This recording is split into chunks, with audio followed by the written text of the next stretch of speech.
Trump tears into Putin saying he's not happy about the status of peace talks. President Donald Trump tore into Vladimir Putin on Wednesday, saying he's not happy with the Russian leader. Putin initially appeared amenable to Trump's plan for a 30-day ceasefire with Ukraine in order to move the peace talks forward.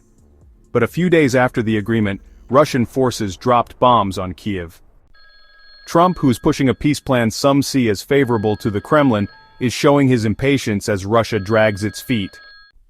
"We are getting to a point where some decisions are going to have to be made. I'm not happy about it, he told reporters in the Oval Office.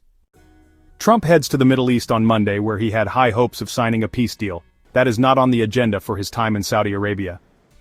The president's comments come as his advisors also had harsh words for the Russian leader, and former President Joe Biden blasted Trump for his handling of the war in Ukraine. Biden accused Trump and his administration of modern-day appeasement in its dealings with Russia.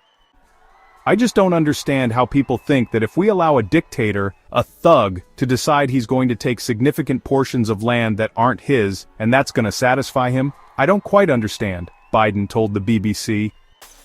"It is modern-day appeasement," he said, referring to the policy some nations toward Nazi Germany in the 1930s, where leaders hoped to avoid a war if Adolf Hitler was allowed to make some territorial gains.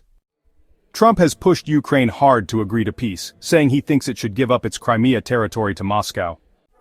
The president has said repeatedly he wants the killing in the war to stop. Meanwhile, Vice President J.D. Vance said that Russia was asking for too much in its initial peace offer. "I wouldn't say that the Russians are uninterested in bringing this thing to a resolution," Vance said. "What I would say is right now, the Russians are asking for a certain set of requirements, a certain set of concessions in order to end the conflict. We think they're asking for too much," he said. Trump, when asked later Wednesday about the vice president's comments, told reporters at the White House, "Well, it's possible that's right." Vance said the Trump administration appreciated the Ukrainian President Zelensky was willing to honor the terms of the ceasefire, but he also indicated the time for that has moved on. He said that Russian and Ukrainian leaders need to sit down directly to negotiate a long-term peace agreement.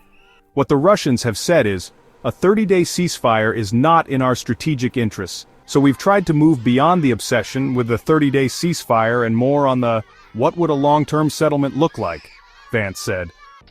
And U.S. envoy Keith Kellogg told Fox News that Putin is the obstacle in a comprehensive ceasefire.